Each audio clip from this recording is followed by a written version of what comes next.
Well, this starts. My name's Brian Arnall, Oklahoma State University, Precision Nutrient Management. So kind of wanted to do a double dip on this, a little bit about what I'm doing, kind of an overview that I already used in some of the grads, kind of thought process, an overview of what I'm doing. I want to hit a lot of things fairly quickly, more of utilizing what these guys said, a think tank. I got a lot of questions I don't know about, and I'm seeing a lot of unusual things. So I want to hit a lot of our projects fairly rapidly to maybe have the conversation later, whether it's this afternoon or 2 or 3 weeks down the road, to start getting some things thinking. So real quickly, since as normally as my life goes, Jason and Tyson took up the first 5 minutes of my talk. But laying nitrogen fertilizer timing to allow for more in-season decisions. And this is really how I played my whole research program and extension program. Let me find the one that's going to, well, that's on.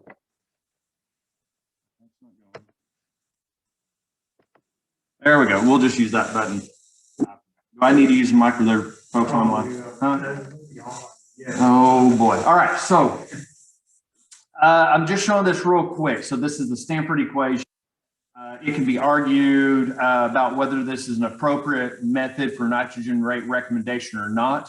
I will say that you give me any method for nitrogen rate recommendation, I can break it down into the Stanford equation. It's almost impossible not to. The Stanford equation simply says the nitrogen in the crop, or nitrogen needed by the crop, minus the nitrogen in the soil, divided by an efficiency factor, is the fertilizer rate you need.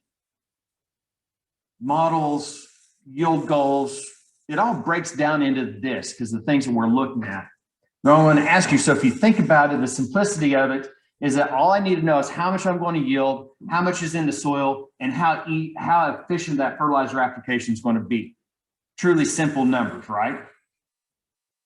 What's the one major factor that's going to influence every one of these? Weather.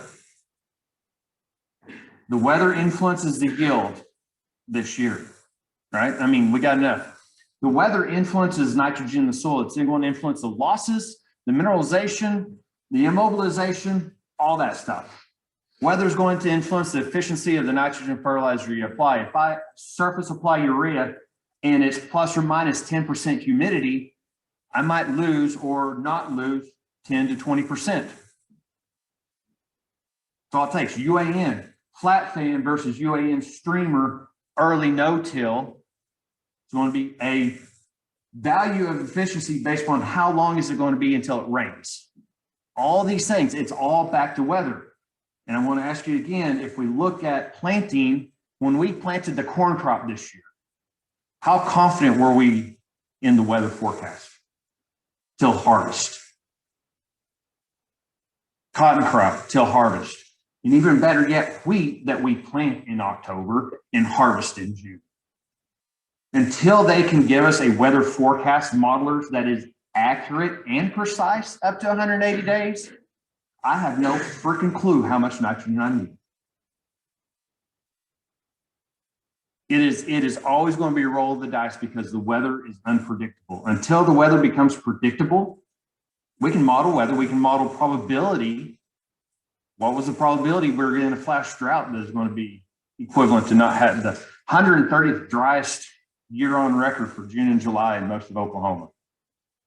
What was the probability of us hitting that this year, Tyson? We sure did. So moving through, not to spend too much time. You come to Oklahoma State, you do a soils degree or an agronomy degree, or you're going to memorize this. This is the nitrogen cycle. This is just the second part.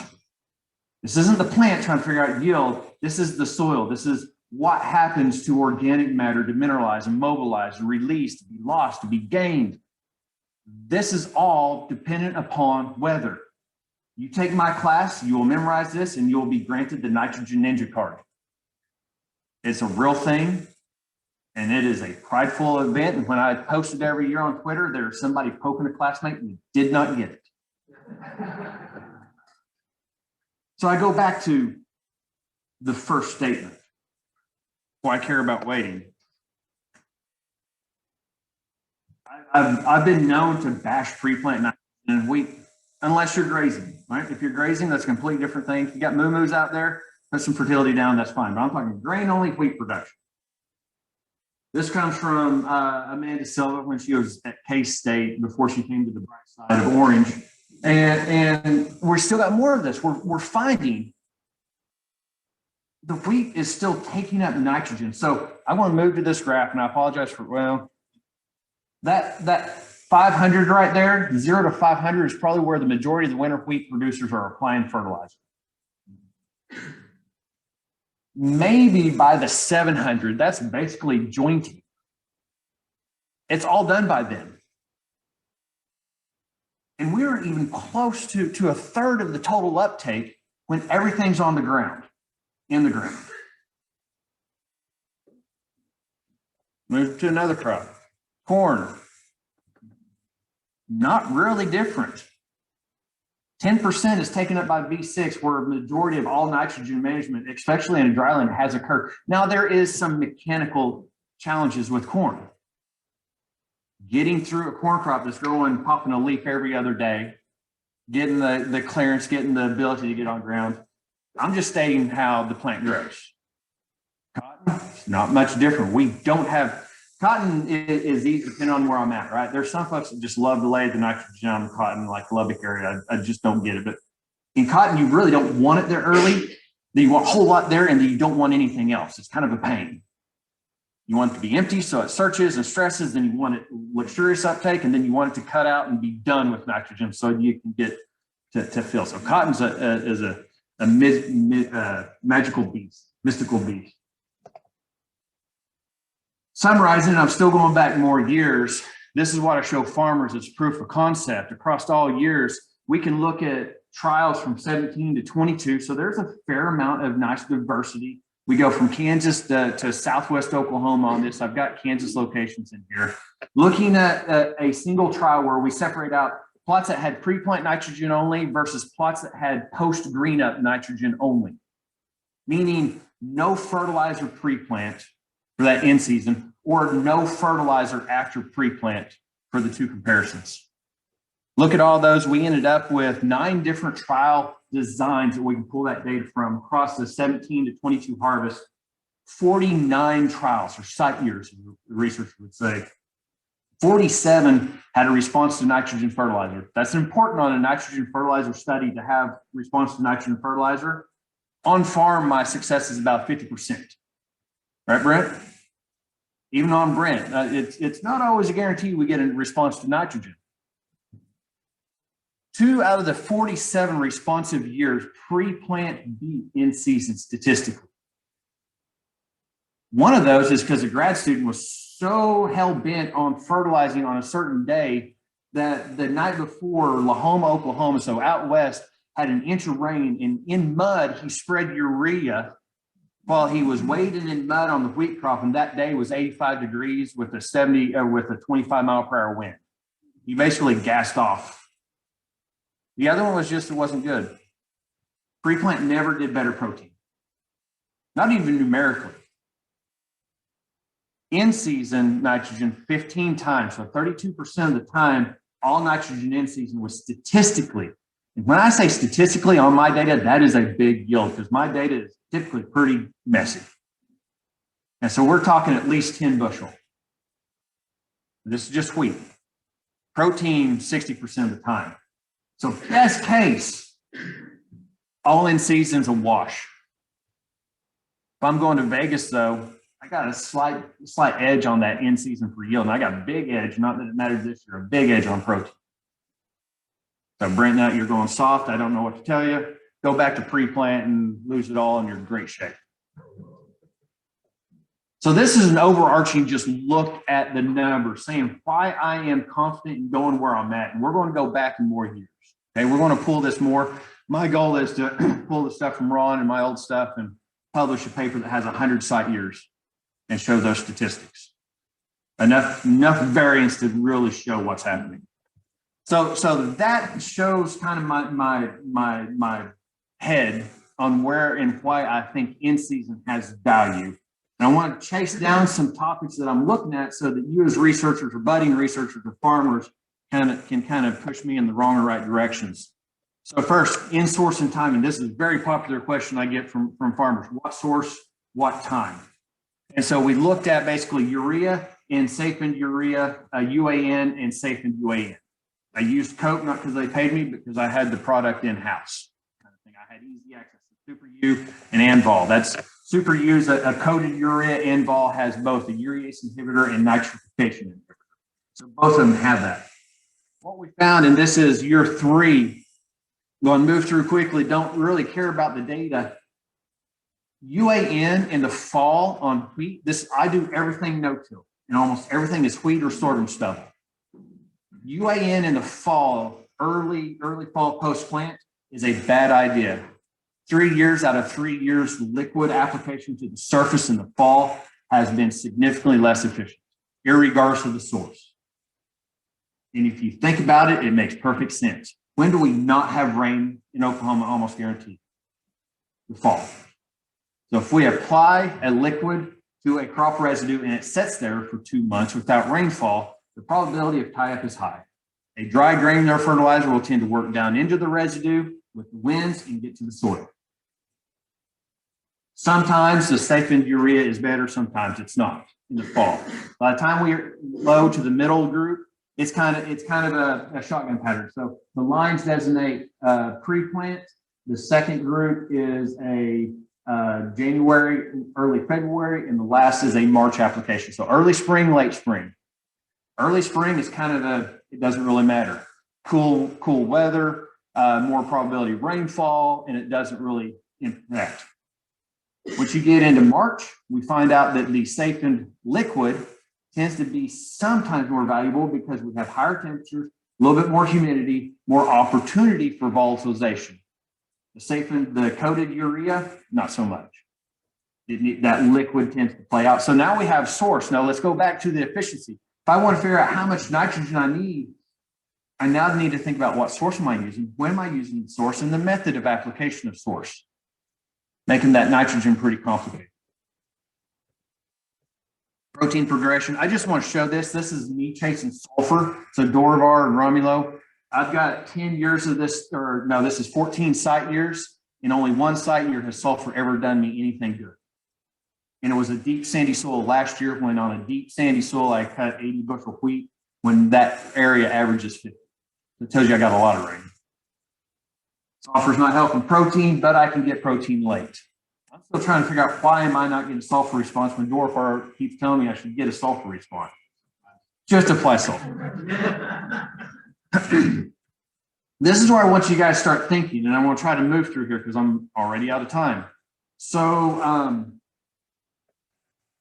the genetic by time and Gallagher and Greenhammer. So Dr. Silva, our small grains extension specialist, and I have been working on uptake curves of a couple of wheat cultivars. We found that the low protein cultivars, the cultivars that tend to be low pro, stop their uptake by anthesis, meaning flowering. They're basically done. Everything that's going to go to the grain is in the plant. Our high proteins are continuing uptake through. They're only at 75, 80% at heading anthesis. So they're continued uptake. So the Gallagher and Greenhammer is looking at this is a low pro, high pro with uptake curve. Should we evaluate them or manage them differently as when they get fertilizer? Is one better pre-plant versus post-plant? We've been seeing some of this stuff, and it also goes to the genetic by time, because I have been 100% of my research that looks at that early versus in season was dual purpose wheat, which is built to be beat up on. It's built to take a licking and keep on ticking. What about the princess varieties that are grain only, not built for dual purpose? Do they like the in season? So that's the genetic by time. Looking at, is there a genetic footprint to what likes early nitrogen versus what likes late nitrogen? This year, our late nitrogen came and it didn't rain. So that's a different story. We got a whole lot of data to kind of look at differently, but that's the track we're going there. Double crop phosphorus. I got a lot of I got data I don't want to go through. Double crop phosphorus. This is my rain project, looking at how do we manage double crop soybeans fertility wise, because double crop soybean, at least in Oklahoma, was the catch-all. it just got what it had access to fertility wise. You might give the wheat a little bit more in front of it, but not much. There's a couple years, and I think I jinxed it by starting this, where double crop soybeans in part of our state were making more than full season soybeans. We're talking 40, 50, 60 bushel double crop. When I started, 15 bushel double crop was not a bad deal. It paid the way, and it was a good thing. Do we manage 50 bushel beans the same way we do 15? That was the question. I'm not going to have double crop yields this year. I want to tell you that right out. I can't guarantee I'm not going to, but it's a good chance I won't have any double crop soybeans to cut this year. Last year, though, we found something that has been indicative. So this is looking at putting all fertility down on the wheat, putting the soybeans fertility on at top dress wheat timing and pre-plant soybean timing. Pre-plant soybean timing, which is in mid-June, is a bad time to fertilize. You want to know why? Right? Do you know why is putting it on in mid-June for the P and K on in mid-June a bad idea? We don't always get rain. Yeah, rain to incorporate. The top dress, though, wheat worked out really good for the soybean. We also got a significant increase in yield in the wheat crop top dressing with phosphorus. This is triple super phosphate increased our yield when we had low pH and low phosphorus. Every time. I'm not talking 5 bushel, I'm talking 10 to 20 bushel increase that phosphorus applied in February last year. Top dress. Does that mean we have a capability to go in season and make some recovery and make some management decisions? I don't know how consistent it's going to be, but I want to chase that rabbit. And I want to move through nitrogen and sulfur. I got to show that we're doing other things. Sorghum, big thing. Source and timing. We do the whole thing we did in wheat. Source and timing. Delayed nitrogen. So basically, in dry land rain fed, I can delay nitrogen application in sorghum a significant period of time. And when it comes to me and the farmers I get to work with, sorghum is planted on not so good ground. So they're not always guaranteed a good stand. And so for me, this makes a lot of logical sense is guarantee you have a stand. You've got conditions to grow, then put your inputs in because sorghum's not just going to be planted everywhere. It tends to be a little bit poorer. One of the things we're looking at this year is does the delay of nitrogen increase the relationship with symbiotic bacteria and fungi, primarily the fungi. Because when a crop stresses, specifically sorghum, it sends out messages to the system say, help me. Are we able to increase that root? Because I'll tell you what, that delayed nitrogen in sorghum stands better, looks better, overall a better crop. So are we actually increasing that symbiotic relationship by stressing it early and then letting it have the fertility? So we're digging into that realm. In-season burn, not everybody has access to the wide drops, which are things that drop below and cost a whole lot of money. So we went out, and it's hard to see here. We physically hurt that crop. We went with 20 gallons of 32%, and when it was 95 degrees, 40% humidity, and the crop was waist high just to see how bad we could do it. And you know what? You can do sorghum pretty bad, and it's okay. It's a tough crop. Mine is flat fans. We could stream on at 30-inch spacings with T-jet streamers and have no negative impact on yield and get nitrogen access. So getting the ability to do in-season. So not only we got to think, we got to come up with a rate recommendation, but if we come up with a rate recommendation, how are they going to apply that fertilizer in season? We got to come up with the answers to that. Biologicals, I've got them all. I got them all. I got the symbiotic, I got the nitrogen fixing, I've got the organic decomposing. I got them all in sorghum and cotton. We'll find out what value they have. Cotton, I also do cotton work, incorporating sensors, also genetic response to N limitation. This is a fun one. China and multiple studies in China have shown that when you stress a cotton crop, it puts more effort into the root and less into the shoot. And it is specific genetic. There's a genetic variance on how much. So can we find a genetic cotton plant that if you stress it a little bit will make a bigger root, then you can fertilize it and get the full end potential out of it? Because I like big roots in the Southern Plains. I think there's a value to extending root exploration. So can we force that on? More biology, and that's soybeans, potassium recovery, potassium spectral response. I've got a lot of really neat stuff. We have a lot of soils that will test high in potassium and still have a response to potassium. And it's not because our soil tests are bad, which they are challenged. I think it's because the roots got the plant has something restricting root exploration, and it can't fully explore the soil to get to the potassium that's needed. Cotton will pull 5 to 6 pounds of K per day. Soybean will pull 3 to 4 pounds of K per day. You limit root growth, you're not going to have that kind of potassium going in the crop. With that, I'm way over time, and I apologize. I'm about right on.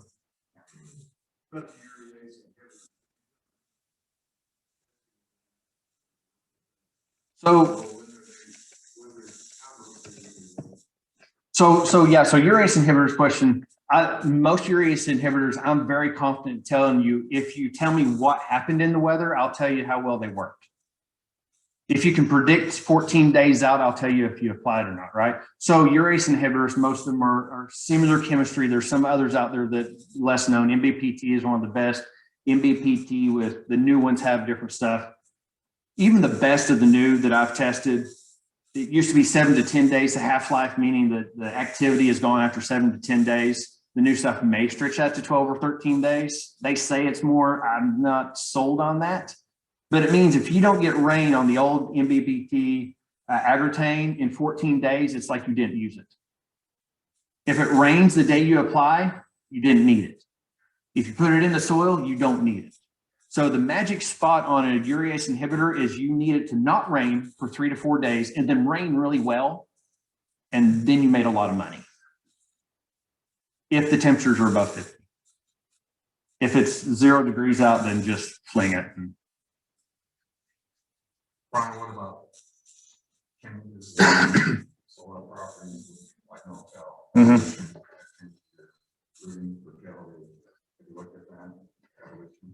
So I haven't. So the question, how are we looking at no-till changing the influence of cycling?